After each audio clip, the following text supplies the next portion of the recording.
Di dalam Al-Quran banyak kisah-kisah yang inspiratif.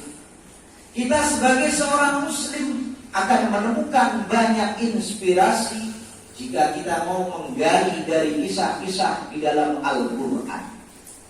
Di antaranya adalah kisah yang berkaitan dengan Nabi Ibrahim alaihissalam. Beliau ini berdoa meminta kepada Allah Subhanahu wa Ta'ala, yang doa tersebut diabadikan di dalam surat Asy-Syu'ara ayat 84. Apa isinya? Waj'al li lisana sidqin fil akhirin. Ya Allah, jadikanlah untukku nama baik atau kebaikan yang selalu disebut-sebut saat akhir hayatku, bahkan sampai akhirat kelak. Kalau kita teliti ayat ini, memberi pelajaran banyak kepada kita.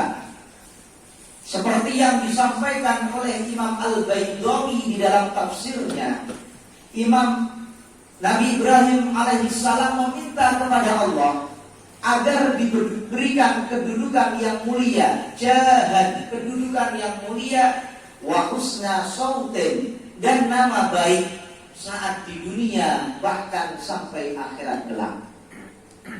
Ternyata dalam sejarah kita tahu Nabi Ibrahim ini diperebutkan oleh agama-agama besar dunia. Bahkan uniknya mereka sepakat memuji kebaikan Nabi Ibrahim alaihissalam. Apa hal yang penting kita dapatkan pada kesempatan kali ini berkaitan dengan doa tersebut? Ternyata Allah memberikan inspirasi kepada kita. Ada 3 waktu yang perlu kita cermati. Waktu yang pertama adalah saat kita dilahirkan ke dunia ini. Yang kedua adalah saat kita hendak meninggal dunia. Dan yang terakhir adalah waktu saat kita dibangkitkan dari alam kubur. Hal ini persis di dalam surat Maryam yang berkaitan dengan Nabi Zakaria, yaitu putranya Nabi Yahya dan Nabi Isa alaihissalam. Wassalamu alayya, keselamatan untukku yauma wulidtu wa yauma ub'atsu, dan pada hari dibangkitkan, begitu juga hari saat meninggal dunia. Di dalam tafsir dijelaskan kenapa 3 hal ini disebutkan di dalam Al-Quran. Ternyata waktu-waktu ini yang sangat menakutkan. Likauniha akhwafa min ghairiha, karena waktu tersebut lebih menakutkan. Maka dari sini setelah kita dilahirkan di dunia, bagaimana caranya kita membangun akhir hayat kita? Kita selalu disebut kebaikan kita, bukan keburukan, bukan kejelekan yang pernah kita lakukan. Di dalam hadis Sahih Bukhari, Rasulullah Shallallahu Alaihi Wasallam pernah memberikan solusi: man ahabba ayyubsata lahu fi rizqihi wa ayyusa'alahu fi atharihi falyasil rahimahu. Rawahul Bukhari. Barang siapa yang ingin rizkinya dimudahkan oleh Allah, begitu juga umurnya dipanjangkan. Maksudnya bagaimana? Ternyata umur ini tidak bisa diganggu-gugat. Maksud dipanjangkan adalah Allah memberikan keberkahan umur kita. Walaupun umur kita pendek, tapi kebaikan kita ini bisa mengalahkan umat-umat sebelumnya.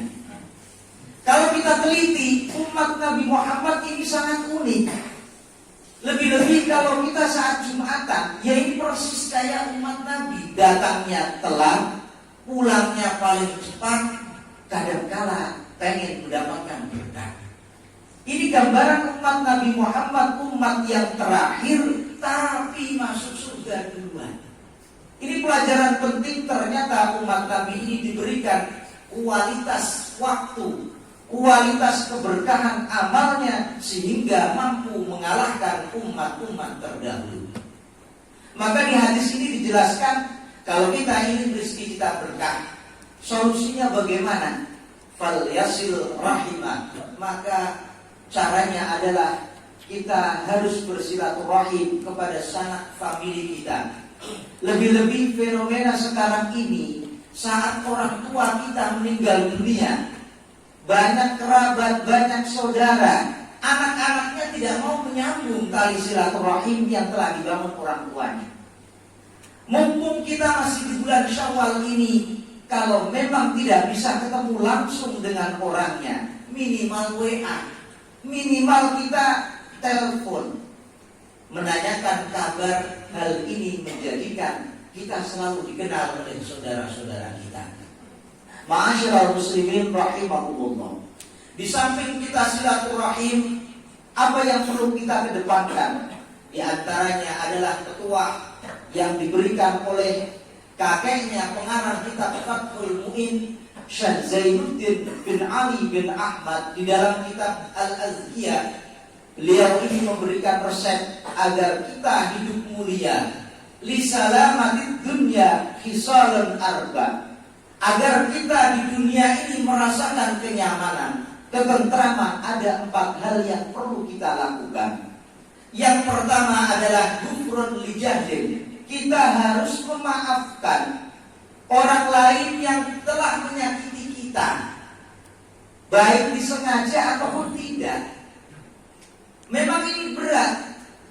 Orang lain pernah menyakiti kita. Ini berat kita untuk memaafkan. Namun dengan adanya kita Idul Fitri ini, Islam melatih kita agar berusaha memaafkan orang yang pernah salah kepada kita. Yang kedua adalah man'uka tajhala. Kita berusaha jangan sampai melakukan amalan-amalan seperti orang yang tidak mengerti ilmu. Kita sebagai umat Islam, agama yang berperadaban, mengajarkan agar umatnya ini bisa mengamalkan ilmu sesuai ajaran-ajarannya. Dan yang nomor 3 adalah watakunu min saibil unasi Aisyah. Yang ketiga adalah kita jangan sampai terlalu berharap, tamak terhadap pemberian orang lain. Ajaran Islam ini mengajarkan kepada umatnya agar mampu membangun kemandirian baik ekonomi maupun bidang yang lainnya. Jangan sampai umat Islam ini bergantung, tidak mau berkembang. Akhirnya apa? Islam akan dikalahkan oleh orang-orang lain. Dan yang terakhir adalah watakunu min saibil unasi badila. Kita perlu membangun kedekatan dengan orang lain. Salah satunya adalah dengan konsep zakat, dengan konsep sedekah. Kalau kita teliti ayat-ayat Al-Quran, selalu dipasangkan perintah sholat dengan perintah zakat. Ini tidak bisa dipisahkan. Apa maknanya? Maknanya tidak lain adalah kita harus baik dengan Allah dan juga baik dengan manusia.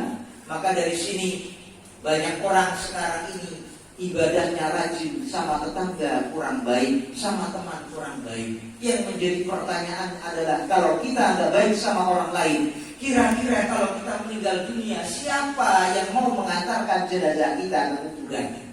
Kalau kita nggak baik pada sesama manusia. Maka dari sini khutbah yang sangat singkat ini, kita meminta kepada Allah Subhanahu wa Ta'ala, mudah-mudahan setelah bulan Ramadan ini, terutama di bulan Syawal, amalan kita selalu meningkat seperti di bulan suci Ramadan.